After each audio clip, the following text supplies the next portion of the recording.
Hey guys, Fred and Sheila, we're on the road again. We're headed back to London, Kentucky, East Bernstead, headed down to exit 59. Yeah. Back down to where Wynter was staying with her foster parents. Mm-hmm. Sheila and I hope we're incorrect today. Let me have it, baby. We hope we're incorrect. Hi guys. We hope we're wrong. In fact, we're not even saying that's the way it is. But Sheila and I are going to the area. It's been a week and a half now. We are going to go back to the same area, and we're going to look around up in the sky. We're hoping we see nothing.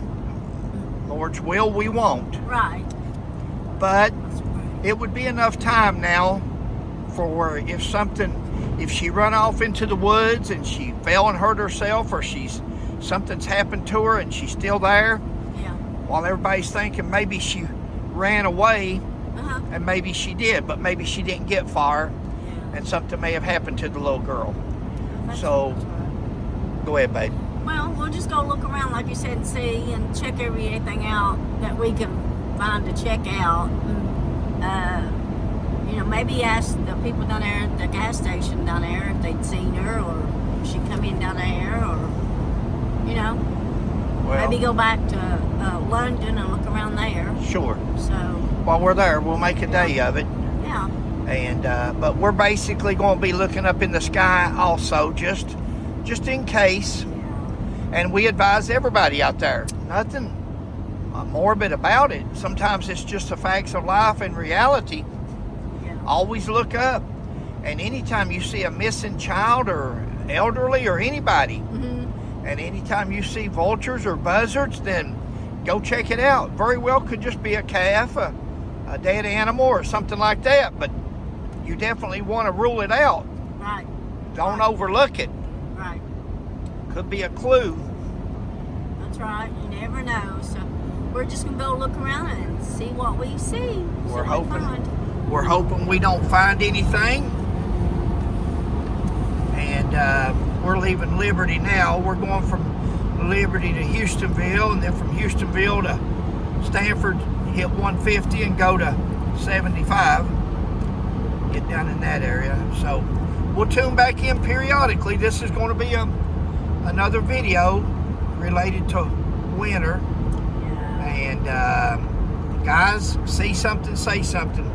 Families out there. Sheila talked to the aunt the other day. Real nice people. Yeah, they were really sweet. And they're just wanting to know that she's okay. Wynter, just tell somebody, text somebody, call somebody, and tell them that you're okay, so people can quit worrying about you, at least on that respect. Exactly, yeah. Her aunt and that family, her family are really worried about you, so please contact somebody, let them know you're okay. All right, guys, we'll continue on and catch you in a little bit. All right, guys, we're still on the move. Hey, guys, we're coming up on exit 59 here at I-75, Mount Vernon exit. We're on our way. Like we said on the first video, we got sidetracked along the way. In fact, there's probably a video in front of this one by now, because we done a small video on the way down here. After we done our opening video this morning, somebody had texted Sheila and said that they were upset because they were taped the other day. Yeah. And I done another video on that. I'd like for you to go watch that one. It may explain on tape, and it may explain a lot of things. I'm not going to repeat it for those that's already seen that video. This one would be boring, but there is another video. Guys, when there's a child missing, everybody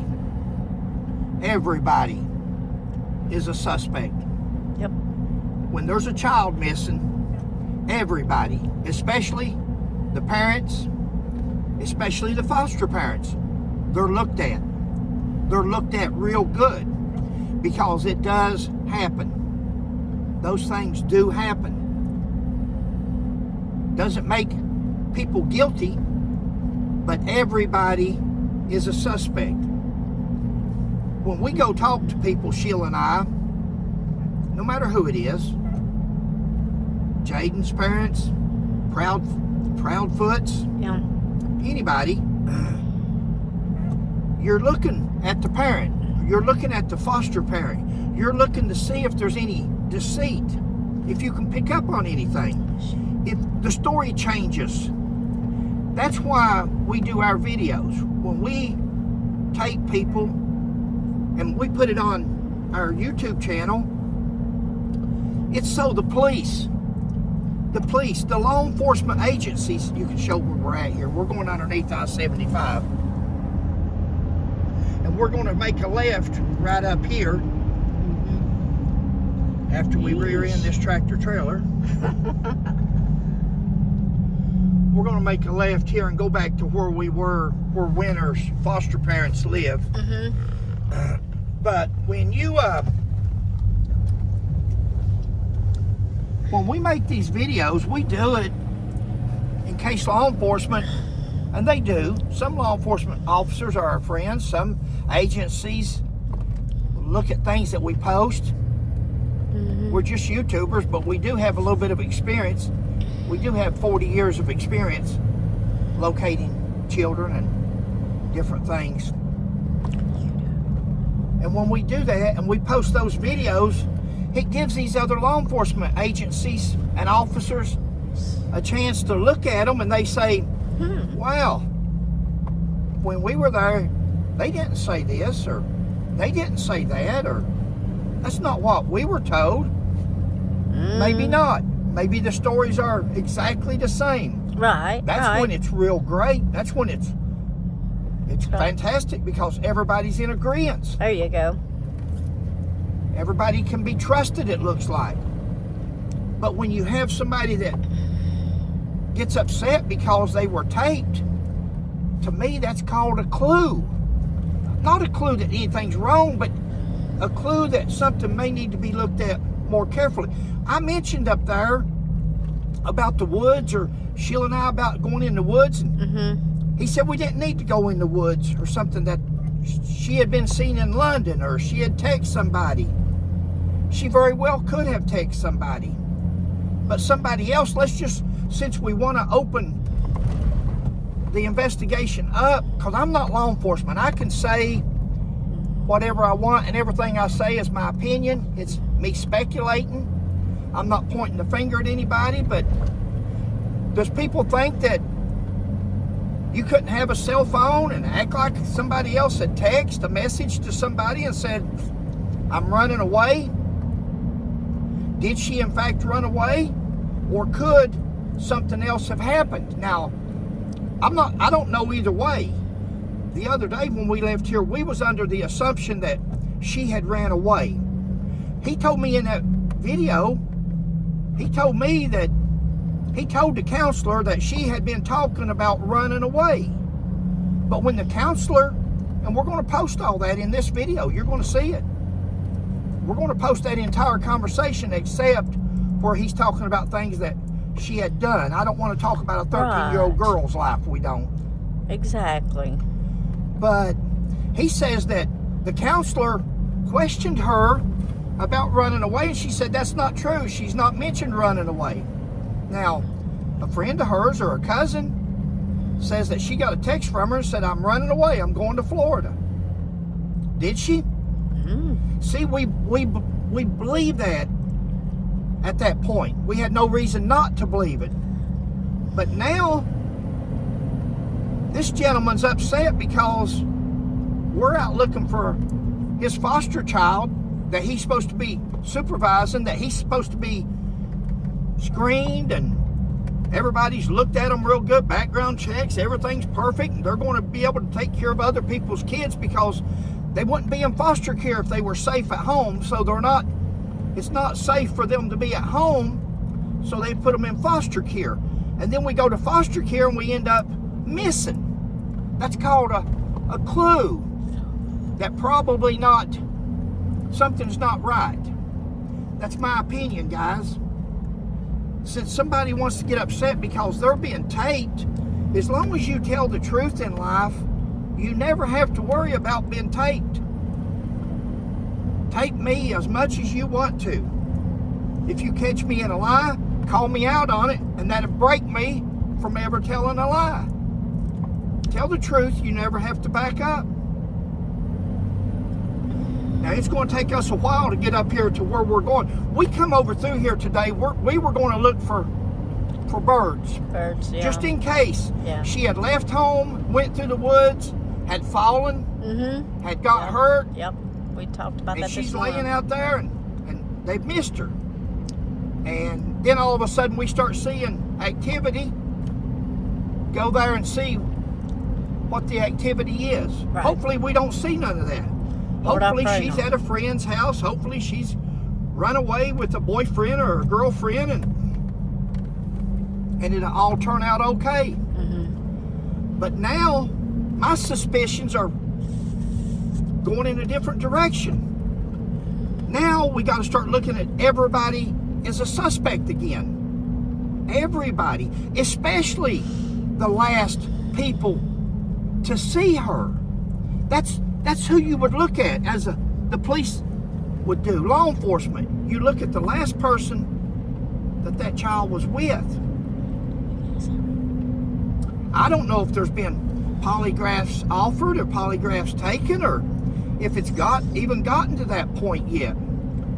But we got a call or a text a few minutes ago, and it said that, because the story was that she was in London, and that's where he pointed us to. He told us that she was in London, supposed to be with a little boy, and she very well could be. But we got a text a few minutes ago from a relative, and says the exact words was that, and we're not going to say who you are. Please don't get nervous, because we tell these people we don't. No, we don't. But here's a railroad track, Sheila. Right, so we gotta go straight up. No, I mean, but this is also what somebody said. Yeah. But we got a text, and it said, or Sheila did, and it said her living in, turn left, baby. That's what I was pointing at, sorry. Her living in, her supposed to be in London. That apartment. At an apartment was what, Sheila? And wasn't fruitful. Was not fruitful. So it didn't pan out. So it was not true that she was at this apartment. Doesn't mean she's not at another apartment. Doesn't mean that she's not in London. Let's look for her everywhere we can. We got to look for her everywhere. Exactly. But Sheila and I now are going to concentrate right up here where we're headed to right now. We're going to concentrate in this area. Yeah. Because now with his concern, that we taped him. See a poster on that pole? No. A poster up of her. Oh, yay. Well, that's good. That, instead of being glad and saying thank you, try to get her picture, try to get her name out there, try to do anything you can, as much exposure as you can. This man says it's about publicity. Now, we just spend $30 worth of gas. This thing's not easy on gas. No. Here and back's $30. That was 30 the other day, and going to be 30 more today on people that's on fixed incomes. We don't have the money to just throw. I was an honest cop, and it's all good. No worries. We don't have the money that just grows on trees. But he says it's for publicity. He says it's for really. Well, I can assure you, sir, it's not for publicity. And I can assure you we are going to start looking. Yep. You just, that was a clue to me. May not be something that pans out. Right. But it really causes me concern. Because there was nowhere on that video that we even insinuated that it was that somebody else could be involved. You sure? Yep. All right, show it there. Wolf Creek, guys. See it there? Now this is the little holler that she's on, that she disappeared off of. Right. Go ahead and hold it up there where they can see. And let's film. Oops. Let's see exactly what we got here. Let's look for birds. Let's look for any kind of clothing on the side of the road, a backpack, anything at all that would draw our attention. Right. To a child running away, or a child that's fallen and gotten hurt. You know, I remember we was talking about that this morning when we were editing it. another video on a different thing that wonder if she could have got out through there and had fallen into like a hole or something. Well, you're going to hear on this tape that I played of him where he says that he took the police to some caves, that he knows where all the caves are. Mm-hmm. And I thought that was an interesting comment, that he took the police to all the caves. How do we know? How do we know they were taken to all the caves? It don't take but one cave to raise my suspicion. You wouldn't need but one cave. Again, this is my... Guys, I'm thinking out loud as an investigator. I'm thinking out loud as a YouTuber. I'm not insinuating nothing. He's the one that brought it up. Right. And he made a point that he took the police to 4 or 5 caves that he's familiar with, to all the caves. How does the police know that they went to all the caves? Look up through here what a holler we're in. Yeah, man.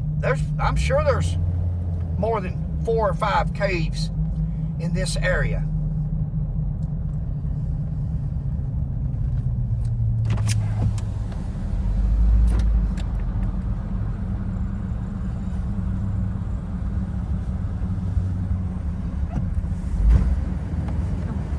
We got a universal joint going out of this thing. If you heard that, that sounded bad. Again, we're out here in a broke down vehicle trying to find a child, the best that we can do, and we're insulted. Is that... No, that hurts. I know it I don't know. does. Everything we try to do it like it's... Yeah. You try to do good. And is this it we're coming up on? Yeah, we're coming up on it, yeah. Oh, that's a cute little Maybe cabin. he's on the porch again. You make sure you leave that thing on. If he is, so he'll know. He should be up here on this curve, maybe. Let's look and see what we see here. Out there. Do you see any birds? I don't see any birds. I saw a hawk yesterday, but that was it.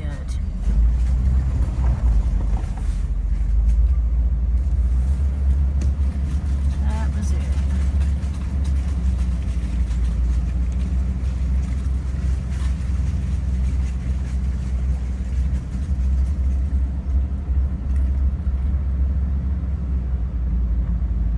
Turn around and face the house. You got your mic on? Mm-hmm. Do you mind? Why don't I let you do it and then... You go ahead. Just turn this off. Yeah. How y'all doing? No, it's Fred and Sheila McCoy. We're the ones that was up here on exit 49 that found Mr. Couch when that shooting was going on. Oh. And we go around and just try to help people and when things...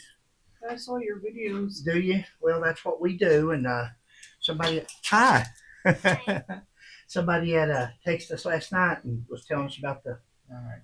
Marcia, you want to take Emmett in with the bag? I think she's in London. in There London. was a person saw him like on Sunday. Maybe. They're going to It confirm sure that. looked like it, but it's like an apartment complex. That's what so she's not right here. But even today they had like a The drone flying around. Yeah. she's not really an outside girl. Is that... the kids? Winter's 13, the 5-year-old, and the 1.5-year one for 10, 11 months now. Take anything. Have a seat. Thank you, sir.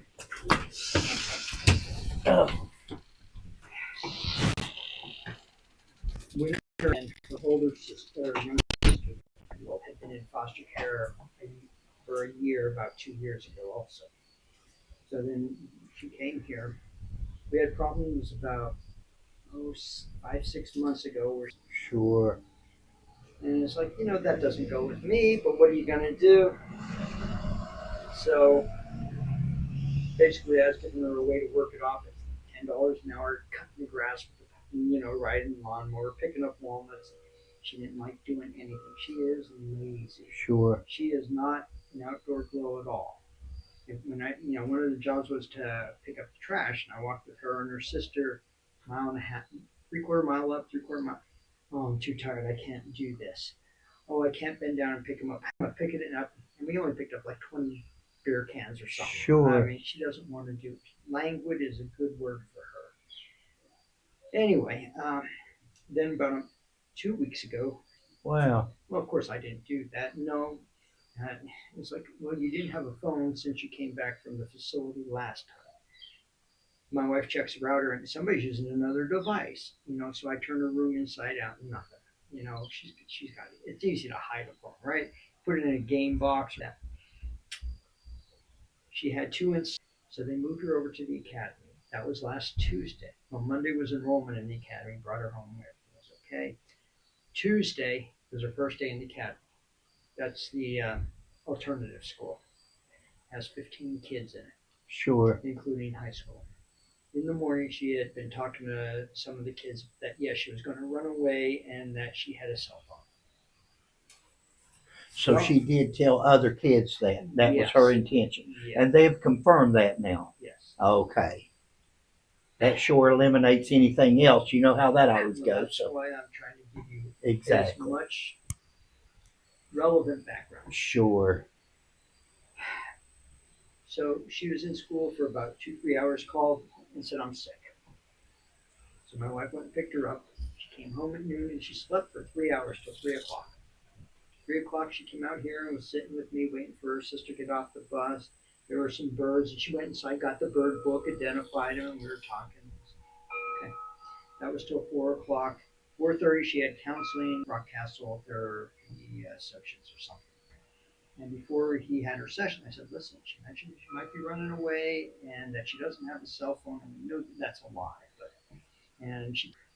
So he talked to her, and, he said she didn't mention anything about that. She denied having the phone again. Didn't show up. Got home 5:30. Well, 4 to 5:30, we were there. It's a 10-minute drive. Got home 5:41. I came up upstairs and started cooking dinner. At 6 o'clock, she didn't want to eat dinner, but hey, hang with us. And then she went down the basement, finished basement. And the 5-year-old wanted to go for a walk. So 6:15, I go down and I said, where's Wynter? Oh, she's going to meet us at the compost pile, which is an 8-mile drive. We get there and she's not there. So we make a short walk. We come back. Where's Wynter? Nobody sees her. Well, when they were looking at our router, she had made a call at 5:41 to London. So after we came back from therapy, she made a call. If she had gone that way at all, I would have seen her when her sister and I were walking. Sure. And nobody has her on a camera going this way. Huh. So I'm pretty sure she had called someone to pick her up. When she had, this was 3-4 months ago, when she was over a friend's house for the night. We had her friends over for her birthday party, so it's you kind of have to reciprocate. Well, they ordered DoorDash, RV $60, this, that, Sure. $100 here, $100 there. Anyway, so she got suspended the week before Christmas or the break, spring break, whatever they call it here. And then the whole week she wasn't supposed to have a phone, but she did. I know. I said, be honest, just tell me where it is. You can have half an hour a day. No, I don't have a phone. Yeah. Do you all have a good signal here to get out on the phone? She hit the Wi-Fi. Now, how she got my wife's Wi-Fi password, I don't know. Sure. But she may have given it to somebody else who was here at one time, and that a friend or. So anyway, we are pretty sure that she called somebody and is down in London. This week, the sheriff's department, the volunteer fire department from Broadhead, Climax, constable, the police, everybody's been out here. Sure. I've combed the woods and I don't have any pictures of her on my trail canvas. So Sure. if she went up that way, I would have had her if she was up on top there. They wanted to go in all the caves. So I took them in every cave that we have, which is about 4 or 5 of them within half a mile. Sure. No evidence of anybody going in any of them. So we went. I do a lot of caving, so she's not. Her friends aren't saying nothing? No. she's basically friend. She had a tornado.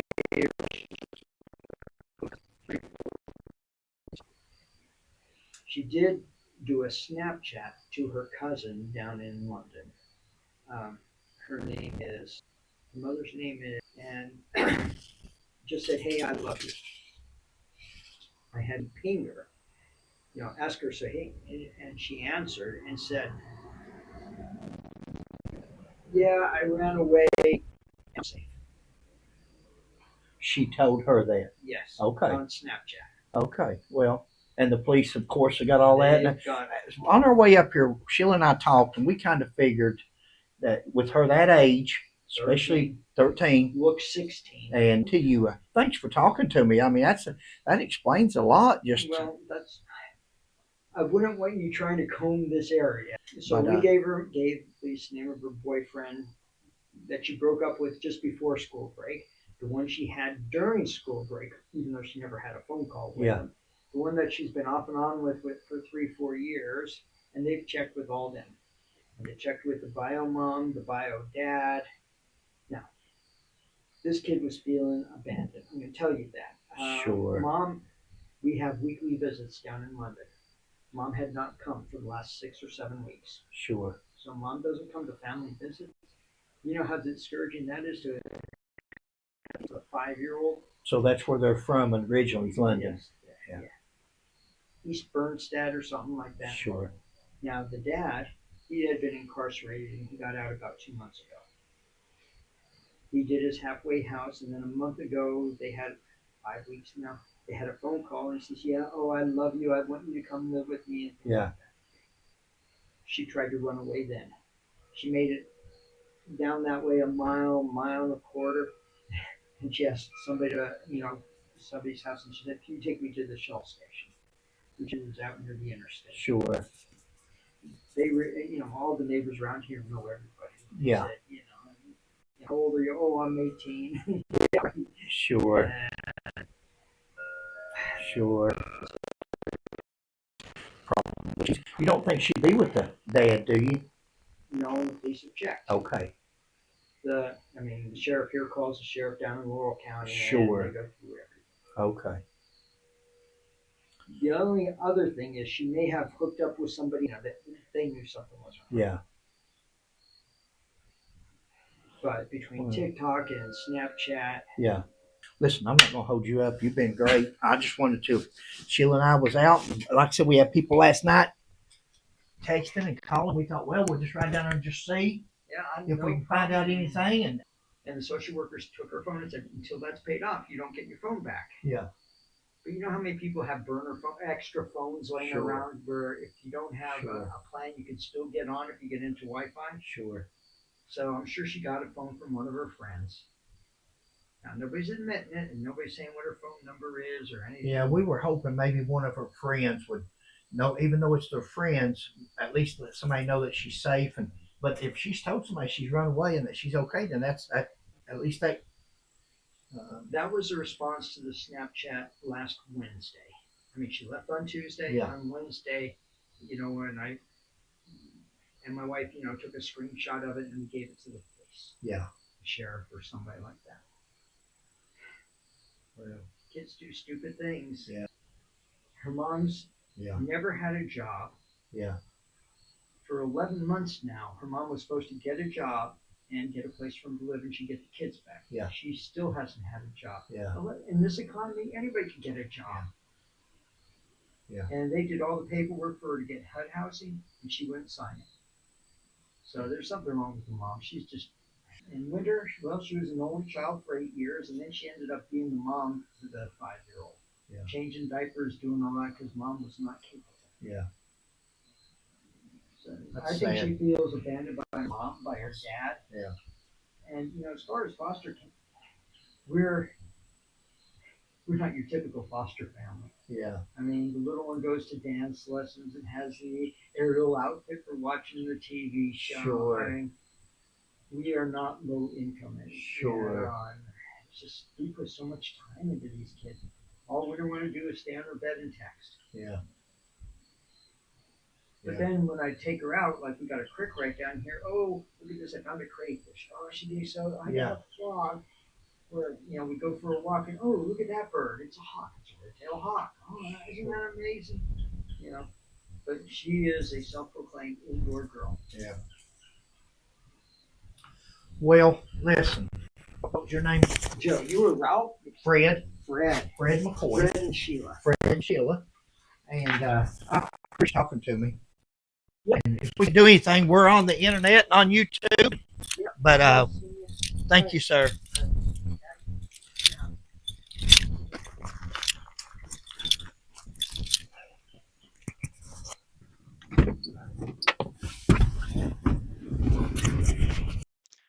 Okay, guys, that's going to complete the video. We've still cut a lot of it out, the audio where I was talking to Joe, the foster family there. And this video will be continued into tomorrow or the next day, because we left there today and we went on down to London again and talked to some people, and this case continues, so everybody's still keep an eye out for Wynter. I wanted to play the entire, well, we didn't play the entire, we still cut several things out when it was dealing with personal information on Wynter. Yeah. Trying to respect her privacy. But after Joe had made the comment that we were slimy for taping him, I was, then I thought, well, shucks, just go ahead and play the entirety and you'll see how much of it that I cut out in the beginning and didn't even let people hear all the stuff that he was saying. And the reason I'm playing it now is just to make sure that people can compare what he's told me there to what he's told them about different things, because we've talked to other people and there's been some discrepancies. Now, that doesn't make a person guilty of anything or not guilty. It just, there are some discrepancies from talking to other people. Doesn't mean that she didn't run away. It doesn't mean anything. But like I've said in these videos, you have to look at everybody. Everybody is a suspect when it comes to a child missing, especially the last people to see them. Now, in this next video or the one after that, you'll see where we pull up to talk to Joe this second time, and he puts his hands over his face. He doesn't want me to put the camera on him. And that's really concerning to me. I just don't understand why a person, if you're missing a child, the child should be the most important thing about it, not anything about that person. Why would a person not want their face to be on camera or nobody to know? Now, he has a Facebook page and so forth, and so hopefully the police and the foster care people, when they scan these people, they do good background checks and they know everything about everybody, because it's just raised my curiosity.